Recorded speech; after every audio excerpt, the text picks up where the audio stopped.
오늘 이제 마고메드 앙칼라이프에 대한 얘기를 준비했는데, 앙칼라이프가 지금 현재 전체적으로 좀 비호감 파이터로 자리매김을 했죠. 근데 원래 앙칼라이프가 초창기부터 예전부터 비호감 파이터였던 건 아닙니다. 근년에 들어서 근 1년, 2년 들어서 이제 비호감 파이터로 인식이 잡혔거든요. 그래서 오늘은 마고메드 앙칼라이프가 왜, 어떤 시점부터 무슨 이유에서 비호감 파이터가 됐는지 이에 대한 컨텐츠를 준비했습니다.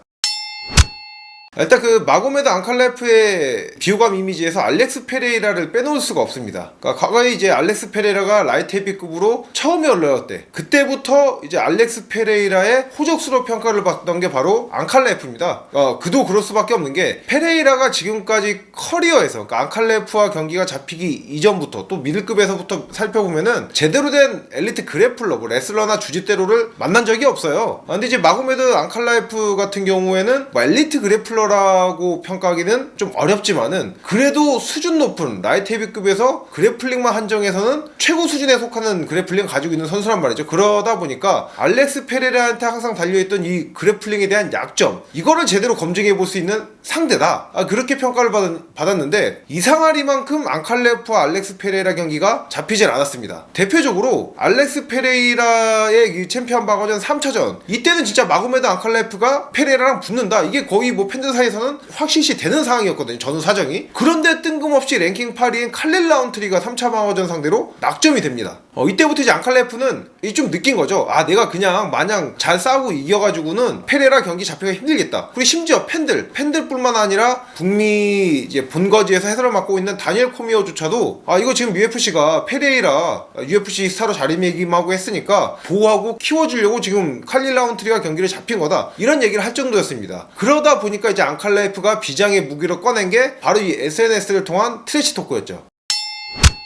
그러니까 결국에는 이 트래시 토크가 이 앙칼라이프한테 이제 비호감 이미지를 씌워지게 된 이 결정적인 어떤 사건이라고 좀 볼 수가 있겠는데, 그러니까 앙칼라이프가 알렉스 페레이라 경기 이전부터 트래시 토크를 한 거 아니에요. 그 전부터 보면은 그냥 운동 열심히 하는 범생이 이미지였습니다. 그러니까 앙칼라이프가 페레이라가 뭐 월장에서 챔피언 되고 그 이전 상황부터 놓고 보면은, 그러니까 앙칼라이프가 본인이 챔피언 될 정도로 강력한 선수는 아닌데 상성상 괜찮은 페레이라가 챔피언 됐으니까 이때다 싶어서 페레이라 상대로 챔피언전 하면 나도 벨트 한번 감아볼 수 있겠는데, 이래서 트래시 토크를 하는 게 아니에요. 앙칼라이프는 그 이전부터 강한 거는 널리 인정을 받던 선수입니다. 그러니까 이미 페레이라가 월장하기 전부터 라이트 헤비급에서 9연승까지도 찍었던 선수예요. 근데 9연승 구간, 이게 재밌는 게 뭐냐면, 웬만한 선수라면은 9연승이 아니라 5연승 정도만 하면은 이 타이틀전 받거든요. 더군다나 마고메드 앙칼라이프 같은 경우에는 선수층이 얇은 중량급 라이트 헤비급 선수란 말이에요. 그런데도 뭐 5연승 6연승 찍을 때까지 타이틀전을 못 받다가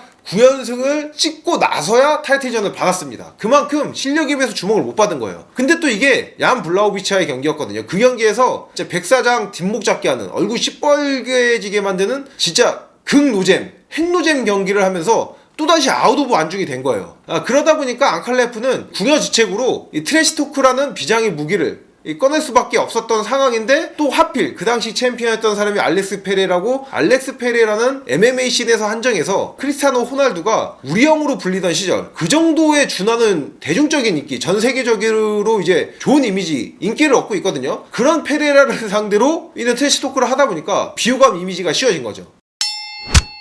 경기 자체도 좀 재미가 없긴 합니다. 그러니까 앙칼라이프의 출신이랑 이름을 보면은 이게 강력한 그래플러 같거든요. 그런데 앙칼라이프의 지금까지 UFC에서 보여준 경기를 면밀히 분석을 해보면은, 엄밀히 이렇게 판단했을 때 그래플러보다는 스트라이커로 분류되는 선수입니다. 그리고 기록 면면을 살펴보면은 꽤나 화끈한 파이터예요. 왜냐면 UFC에서는 11승 중에 6승이 KO고요. 그리고 최근 3승 중에 2승이 KO 승리입니다. 이것만 보면은 꽤나 이 화끈한 피니시율도 높고, 그리고 어쨌든 간에 스트라이커는 그래플러보다 인기가 더 많은데, 앙칼라이프는 뭐 경기가 재미도 없을 뿐더러 왜 비호감 이미지가 씌워졌지 할 텐데, 세부 기록을 살펴보면은 실체가 드러납니다. 앙칼라이프의 분당 유효타가 3.6개고요. 분당 유효타 허용수가 2.3개입니다. 그러니까 이걸 통해서 알 수 있는 게, 이제 원거리에서 상대 타격거리 밖에서 본인의 타격을 콕콕 찌르는, 그러니까 좋게 말하면 이제 전립형 타격가인 거고, 소위 말하는 속된 말로 짤짤이형 타격가인 거예요. 그래서 이렇게 상대방한테 타격 허용하지 않으면서 콕콕 찌르면서 이 셋업 들어가서 딱 맞으면 KO 나는 거고, KO 안 나도 상관없는 게 어쨌든 간에 본인이 유효타에서는 계속 앞서고 있잖아요. 이걸로 그냥 무난하게 판정승을 거두는 타입인 겁니다. 그리고 그래플링도 탄탄하다고 제가 말씀을 드렸는데, 이 그래플링조차도, 그래플러도 재밌는 스타일의 선수들 분명히 있잖아요. 다이나믹하게 뭐 서미션 적극적으로 노리고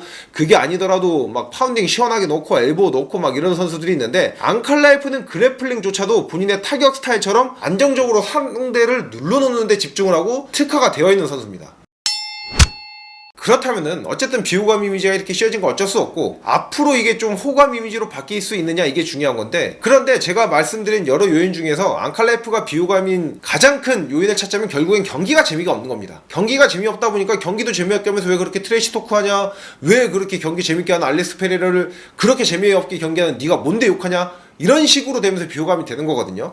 그렇다면 경기를 좀 경기 스타일이 화끈해지는 수밖에 없는데, 근데 이건 당연히 어려울 수밖에 없죠. 그러니까 신인 레벨의 선수도 본인의 경기 스타일을 바꾸기가 힘든데, 앙칼라이프처럼 경기 스타일이 잡히고 또 이게 강화되고 고착화된 탑 레벨의 선수가 이 스타일을 바꾸기는 거의 불가능에 가깝습니다. 그래서 이거는 솔직히 경기 스타일 바꾸는 거는 좀 어려운 부분이고요. 이 트래시 토크에 대한 부분. 근데 이것도 어쩔 수가 없는 게, 앙칼라이프가 이 트래시 토크를 선택한 게 본인이 실력에 비해서 주목을 못 받으니까 주목을 받기 위해서 어쩔 수 없이 선택을 한 겁니다. 그리고 이게 비호감 이미지는 씌워졌을지언정 본인 커리어엔 도움이 되고 있어요. 왜냐면은 본인이 트래시 토킹을 했기 때문에 알렉스 페레이라 경기가 뭐 성사됐다 이게 아니라 알렉스 페레이라의 경기가 어쨌든 더 관심을 받고 있는 거잖아요. 그래서 제 생각에는 어차피 경기야, 그런 식으로 약간 로우 템포로 갈 것이고 트래시 토크라도 좀 더 화끈하게 하면서 완벽한 비호감 이미지, 그러니까 UFC에서 빌런 이미지를 구축하는 게 좀 낫지 않나 이렇게 생각을 합니다.